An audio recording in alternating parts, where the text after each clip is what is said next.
Viewers, कैसे हैं आप लोग। स्वागत है आपका शेयर बाजार ज्ञान की एक और वीडियो में। और आज की इस वीडियो में हम बात करने वाले हैं जिस शेयर के बारे में, उसका नाम है भारत फोर्ज लिमिटेड। 837.45 पे क्लोजिंग दिया है। आज के सेशन में फ्लैट क्लोजिंग है। और इस स्टॉक के बारे में चार्ट के ऊपर में ज़्यादा बात करेंगे। कंपनी ने डिविडेंड भी अनाउंस किया है, तो डिविडेंड की डिटेल में आपको इस वीडियो में देने वाला हूँ। तो चलिए शुरू करते हैं। देखिए, भारत फोर्ज अगर आप पिछले एक साल के अंदर देखोगे तो बहुत ज़्यादा रिटर्न्स नहीं दिए। एक फ्लैट रिटर्न ही भारत फोर्ज ने दिया है अपने निवेशकों को, लगभग 4.25% का। लेकिन पिछले कुछ हफ्तों के अंदर में या पिछले कुछ महीनों के अंदर आप बोल सकते हो कि एक थोड़ा बहुत इसके अंदर ट्रैक्शन देखने को मिला है। और अगर आप पिछले एक महीने की रिटर्न्स देखोगे तो लगभग 12% की रिटर्न्स जो है वो पिछले एक महीने के अंदर ही भारत फोर्ज ने दे दी है। तो आगे जाके क्या होगा? मैंने एक वीडियो कल बनाया था टाटा स्टील से रिलेटेड। टाटा स्टील के ऊपर में एक ये न्यूज़ थी कि सरकार जो है आने वाले समय के अंदर में एक्सपोर्ट ड्यूटीज घटाने नहीं वाली है। यूनियन बजट तक कंसीडर नहीं किया जाएगा एक्सपोर्ट ड्यूटीज को घटाने का। तो ये भी एक स्टील इंडस्ट्री का स्टॉक है। और जैसा मैंने जिंदाल स्टील और जेएसडब्ल्यू स्टील के बारे में बात करी थी, भारत फोर्ज पे भी उसी चीज़ का प्रेशर देखने को हमारे को मिल रहा है। अब हम चलेंगे चार्ट्स के ऊपर में।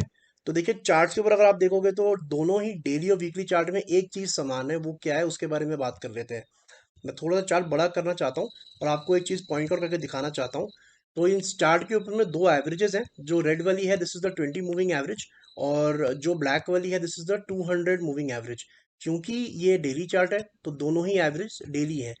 क्या सिमिलैरिटी है, पहले तो डेली चार्ट में बात करेंगे कि देखिए जो दोनों एवरेजेस के बीच का गैप है वो बहुत ज़्यादा बड़ा हो चुका है।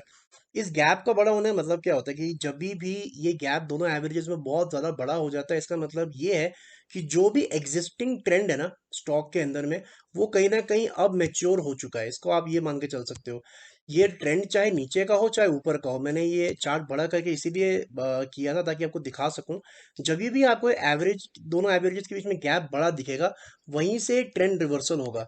ट्रेंड चाहे ऊपर का हो चाहे नीचे का हो, तो ये आपको हमेशा ध्यान में रखना है।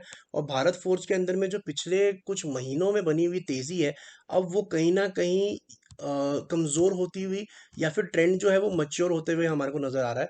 सेम चीज मैं आपको वीकली चार्ट पे भी दिखा सकता हूँ।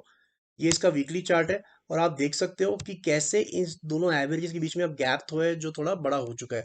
लास्ट टाइम जब इतना बड़ा गैप बना था तो वहीं से एक गिरावट आई थी और लगभग 840 से लेके स्टॉक जो है 600 रुपये तक आ गया था। और एक और चीज़ जो मुझे भारत फोर्ज में पसंद नहीं आ रही है वो है इस हफ्ते की क्लोजिंग। अगर आप इस हफ्ते की क्लोजिंग देखोगे, कल का दिन बचा हुआ है, फ्राइडे का दिन। अगर कल ये ऊपर की तरफ में 854 के नीचे ही बंद होता है, अभी 837 पे है, तो अगर 854 के नीचे ही बंद होता है तो it will be a weak closing. क्यों? क्योंकि इसका जो पिछला हफ्ता था वो एक ग्रीन कैंडल थी। तो ग्रीन कैंडल को तोड़ के नीचे की तरफ क्लोजिंग ये दे रहा है, उसका लो तोड़ के नीचे की तरफ क्लोजिंग दे रहा है। So that is a negative sign. जो गिरावट जहां भी शुरू होती है, सबसे पहले यही देखने को हमें मिलता है हर गिरावट के अंदर में, कि पहले एक रेड कैंडल एक ग्रीन कैंडल के लो को निकाल देगी। जैसे यहाँ पे आपको देखने को मिला, जहाँ पे इस रेड कैंडल ने इस ग्रीन कैंडल के लो को निकाल के नीचे क्लोजिंग दिया, और उसके बाद में नीचे की तरफ ट्रेंड जो है आपको देखने को मिलता है। तो लग तो मोस्ट प्रोबेबली यही रहा है कि जिस तरीके का एक माहौल बना हुआ है भारत फोर्ज के अराउंड, कल की क्लोजिंग 850 के ऊपर तो मुश्किल है। तो अगर कल ये 837, 840, 854 के नीचे कहीं भी बंद होता है, तो नीचे की जर्नी ये दोबारा स्टार्ट करेगा। और नीचे जो मुझे लेवल लग रहा है जहाँ पे ये आ सकता है फिलहाल के लिए, वो है अराउंड 740। 740 रुपये का एक लेवल है जो मेरे को लगता है भारत फोर्ज आने वाले समय के अंदर में आपको दिखा सकता है। और 740 पे इसका बेसिकली अच्छा सपोर्ट है।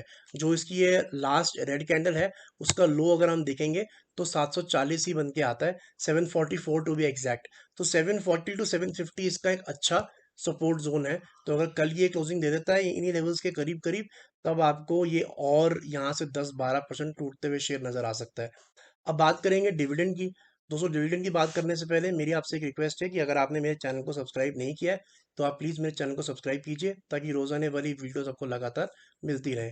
तो डिविडेंड कुछ खास नहीं है, 1.5 रुपये का डिविडेंड कंपनी ने डिक्लेयर किया है। और इसकी जो रिकॉर्ड डेट है वो 25 नवंबर है।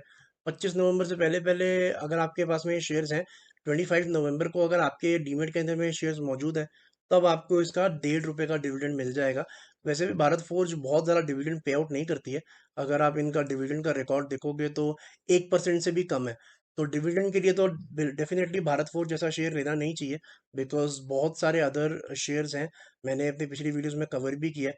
Shares like Hindustan zinc, PFC, ONGC, REC. अगर आपको डिविडेंड का शौक है तो आप डिविडेंड के लिए कोल इंडिया जैसे कंपनीज, आईटीसी जैसी कंपनीज ले सकते हो। तो Bharat forge is not a company that you should opt for if you looking for dividend. तो दोस्तों ये था मेरा आज का एनालिसिस ऑन भारत फोर्ज 837। नीचे की तरफ में 750, 740 और ₹1.5 का डिविडेंड 25 नवंबर की है रिकॉर्ड डेट। तो आई होप आपको समझ में आ गया। कोई सवाल है आपका तो आप कमेंट सेक्शन में ज़रूर डालें। मैं मिलूंगा आपसे अपनी अगली वीडियो में। तब तक आप अपना ख्याल रखें and all the best guys.